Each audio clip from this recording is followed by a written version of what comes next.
Yes, children. Now let us see electrical properties.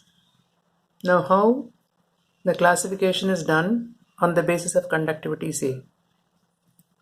They are classified into three types: conductors, insulators, and semiconductors. Conductors, their conductivity is between 10 power 4 to 10 power 7 ohm inverse meter inverse. And for insulators, it is between 10 power minus 20 to 10 power minus 10. And for semiconductors, it is 10 power minus 6 to 10 power 4. Now, when you talk about conductors, metals are good conductors, you know it, and electrolytes are also good conductors. And in the case of electrolytes, the conductivity is through ions, whereas in the case of metals, it is through electrons. Now, depending upon the number of valence electrons per atom, conductivity is measured. Okay. Now, what happens in the case of metals is the atomic orbitals of metal atoms, they form molecular orbitals. You have studied molecular orbital theory last year. Atomic orbitals combine to form molecular orbitals, and these molecular orbitals, like sigma 1s, sigma star 1s, sigma 2s and all that, their energy levels are close to each other. Okay, so when the energy levels are close to each other, they form a band. Now this band is of two types. One is valence band and the other one is conduction band. Now what is meant by valence band? Valence band is nothing but the set of atomic orbitals which have electrons that constitute valence band. Is that clear? The set of molecular orbitals containing electrons will form valence band, and the set of molecular orbitals which do not have electrons, which are empty, that form the conduction band. Now, in the case of metals, this valence band and conduction band, they overlap each other. Okay. So when energy is supplied, say a temperature increases there or something like that, then electrons present in the valence band, they jump or they slide into the conduction band. And this is what you call it as conductivity in the case of metals. Now look how I have shown the bands. Now this lower one is the set of band of molecular orbitals constituting electrons, that is called as valence band, and the other one on top of it is called as conduction band, and this valence band is overlapping on the conduction band. So even a small energy that is supplied will make the electrons from the valence band slide to conduction band. Now this is the reason for conductivity in the case of metals.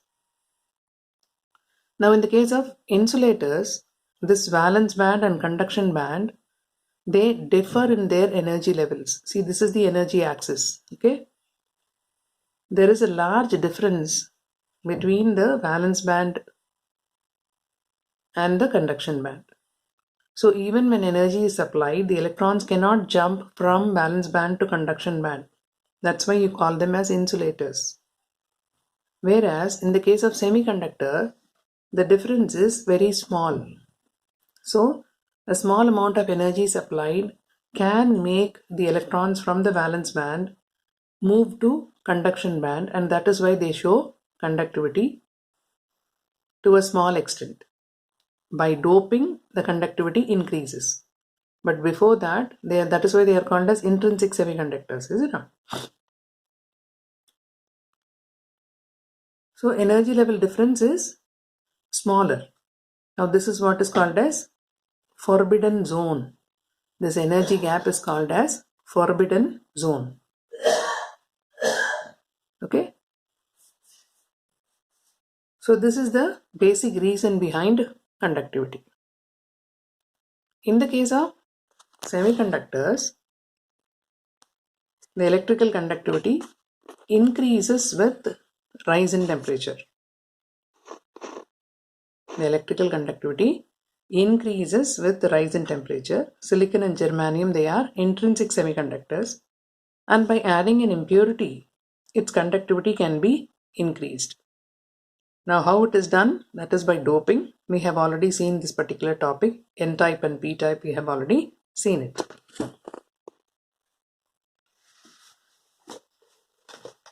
Now, what is this valence band and conduction band? Let me just give you an idea. Say now you are having magnesium with this configuration, is it not? 12 is the atomic number, so this is the configuration. Now supposing there are 10 magnesium atoms. Okay. Now what happens? All these 3s orbitals, they stack one over the other. 4, 5, 6, 7, 8, 9, 10. Then 3s के बाद क्या आता है? 3p आता है. ठीक है. तो उसी मैग्नीशियम की जो 10 एटम्स है उनकी 3p orbitals one over the other ऐसे अरेंज होते जाते हैं. It is stacking, keeping one over the other. Now this forms the valence band and this forms the conduction band, that is your 3p. This is your 3s of all the 10 magnesium atoms that will form the valence band and this will form the conduction band. So what happens in the case of metals? Since the energy level between valence band and conduction band is nothing, it's very close to each other. So from the valence band, electrons can easily slide over to conduction band.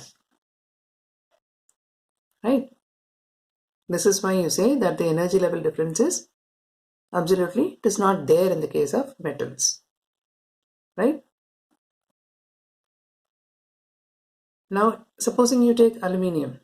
In the case of aluminium, you are having 3s2, 3p1. Same 10 atoms of aluminium if you take, then all 3s will make, and then you are having 3p. Is that clear? So what will happen? अगर 10 atoms लोगे तो 1, 2, 3, 4, 5, 6, 7, 8, 9, 10. मान लो यहाँ तक 10 aluminium atoms की 3s electrons आ गई. उसके बाद 3p का आ गया. ठीक है. अब 3p में देखो कैसे होता है ये, से 1, 2, 3, 4, 5, 6, 7, 8, 9, 10. अब p में एक एक इलेक्ट्रॉन ही है. तो ये एक एक इलेक्ट्रॉन क्या करता है, 10 एटम्स में ना रह के 5 इलेक्ट्रॉन नीचे वाली जो 5 एटम्स की 3p में गिर जाएगा और ये पेयरिंग हो जाएगी. तो ऑल पुट टुगेदर, जैसे s में तो 2-2 है, ठीक है ना, 4, 5, 6, 7, 8, 9, 10, यहां तक 10 हो गए. अब p में इनिशियली 5 था, है ना, एक एक इलेक्ट्रॉन. अब ये 10 एटम्स के हिसाब से 10 इलेक्ट्रॉन्स होंगे ना, ये 5 जो ऊपर वाले 5 है वो यहां आके गिर जाएगा. ठीक है. अब ये टुगेदर मेक्स वैलेंस बैंड. अब जो 3p, जो ऊपर वाली 5 इलेक्ट्रॉन्स नीचे गिर गए ना, अब ये सब खाली है, they are vacant, is it not? That will form the conduction band. Okay. So this is how the electrons are sliding from the valence band to the conduction band. And that is the reason for conductivity in the case of metals.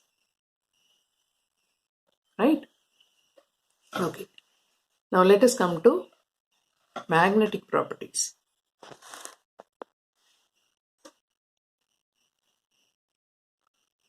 Now each electron in an atom behaves like a magnet.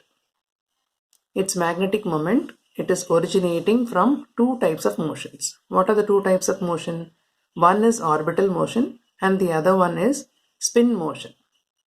Now what is orbital motion? Say this is the nucleus of an atom and the electron moving around the nucleus. This is called as orbital motion. And the electron is spinning around its own axis. उसी की axis में वो जो spin कर रहा है ना, that is directional, that is spin around its own axis. So motion due to spin and motion due to orbital motion around the nucleus. So these are the two motions. And this electron being a charged particle undergoing these motions, it can be considered as a small loop of current possessing a magnetic moment. Okay, it is considered as a loop. You must have studied in physics also. The magnitude of this magnetic moment of an electron has been found to be 9.27 into 10 power minus 24 am square. And as such, what is the unit for magnetic moment? It is Bohr magneton. This is the unit for magnetic moment. Right? Now, substances are classified into 5 categories. What are the 5 categories? Paramagnetic, diamagnetic, ferromagnetic, antiferromagnetic, and perimagnetic. These are the 5 types of magnetism. Okay, now we will see that.